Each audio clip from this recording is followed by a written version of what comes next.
আসসালামু আলাইকুম, স্বাগতম জানাই তানভীর একাডেমির নতুন আরেকটি ভিডিওতে। আজকের ভিডিওর টপিকটি হলো, আমরা অনেকেই আছি যে আমাদের ডিভাইসে অর্থাৎ আমাদের কম্পিউটারের একটি ফাইল অন্য কাউকে যদি দিয়ে থাকি, সেটা হতে পারে Microsoft Word, PowerPoint, Excel, এই তিনটি প্রোগ্রামের যে কোনো একটি। তো দিলে আমরা লক্ষ্য করি যে আমাদের ফন্টগুলো এরকম ভাঙ্গা ভাঙ্গা চলে আসে। তো এই সমস্যাটি অনেকেই ফেস করে থাকেন। তো এই সমস্যাটির সমাধান আজকের ভিডিওটিতে আমরা আপনাদেরকে দিব। তো এই সমস্যাটির সমাধান দেওয়ার আগে আপনাদের কাছে একটি রিকোয়েস্ট করব, আপনি যদি আমার এই চ্যানেলে নতুন হয়ে থাকেন প্লিজ চ্যানেলটি সাবস্ক্রাইব করবেন, আর যদি অলরেডি সাবস্ক্রাইব করে থাকেন আপনাকে অসংখ্য ধন্যবাদ।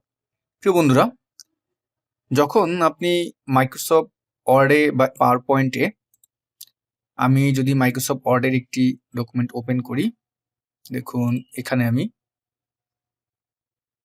ওপেন করলাম।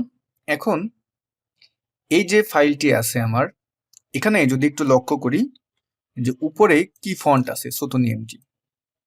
এখন এই ফাইলটি যখন আপনি সেভ করবেন, সেভ করে যখন পাঠাবেন, তা যেই ভদ্রলোক বা যার ডিভাইসে আপনি পাঠাবেন তার ডিভাইসে যদি এই সুতুনি ফন্ট যদি না থাকে, তাহলে এই যে ভাঙ্গা ভাঙ্গা আছে, এরকম ভাঙ্গা ভাঙ্গা কিন্তু দেখাবে।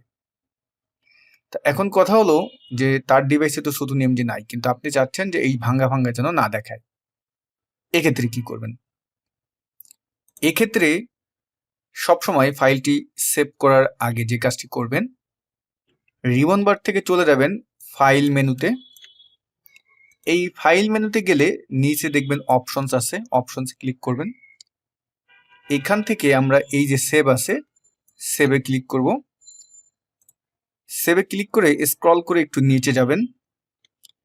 এখানে দেখবেন এই যে লেখাটি আছে, এই লেখাটি এখানে দেখবেন। এই চেকবক্সে আপনি একটা টিক দিয়ে দিবেন, এবং এই যে দুটি চেকবক্স আছে, দুটো জায়গায় টিক দিয়ে দিবেন। এর প্রথমটির কাজ হলো, আপনার ফাইলটি যদি বড় হয়ে থাকে সেটাকে সাইজটাও অনেক কমিয়ে দেবে, এবং দ্বিতীয়টি হলো, এইটার কারণে আপনি যেই ফন্টটি কাজ করে ফাইলটি সেভ করান না কেন, এবং ওই ফাইলটি যদি আপনি কাউকে পাঠান, তাহলে ফন্ট তার কাছে আর ভাঙ্গা ভাঙ্গা দেখাবে না। তা এটা সম্পর্কে একটু আমি এক্সপ্লেইন করব। তা আমি এখন এই দুটিতে আমি টিক দিয়ে ওকে দিয়ে দিলাম। আমি ওখানে যে অপশনটা লাস্টেরটা টিক দিলাম, ওটা দ্বারা যেটা হলো যে এই যে আমি এখানে যে ফন্টটি লিখলাম, এই ফন্টটি যদি যাকে আপনি পাঠাবেন তার ডিভাইসে যদি না থাকে, এই যে ফন্টটি, এই ফন্ট এই ফাইলের সাথে অটোমেটিক সেভ হয়ে থাকতেছে। তার মানে তার ডিভাইসে যদি এই ফন্টটি নাও থাকে, এই ফাইলের সাথে এই ফন্টটি অটোমেটিক চলে যাচ্ছে। তখন এই ফাইলটি ওপেন করলে অটোমেটিক তার ডিভাইসে ওই ফন্টটি আপনার অ্যাক্টিভ হয়ে যাবে। আশা করি বিষয়টা বোঝাতে পেরেছি। এটা ইংরেজি হোক, বাংলা ফন্ট হোক, দুটির ক্ষেত্রেই আপনার একই উপকার পাবেন। তা যেভাবে দেখিয়ে দিলাম, সেম একইভাবে যদি পাওয়ার পয়েন্টে করে থাকেন, পাওয়ার পয়েন্টে কিন্তু একই কাজ আপনার করতে হবে।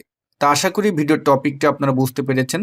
তা ভিডিও শেষ করার আগে আপনাদেরকে একটি ঘোষণা দিচ্ছি, আমাদের Microsoft office basic to advance online live কোর্সের নতুন ব্যাচের ভর্তির শেষ দিন আজকে। যারা ভর্তি হতে চান, ভিডিও ডেসক্রিপশন বক্সে দেখেন কোর্সের লিঙ্ক দেওয়া আছে, অথবা স্ক্রিনে যে পোস্টার ইমেজ আছে ওখানে যে নাম্বারটি আছে, এই নাম্বারে ফোন দিলেও কোর্স সম্পর্কে জানতে পারবেন। আগামীকাল থেকে আমাদের এই ব্যাচের ক্লাস শুরু হচ্ছে। দ্রুত আপনি ভর্তি হয়ে যান।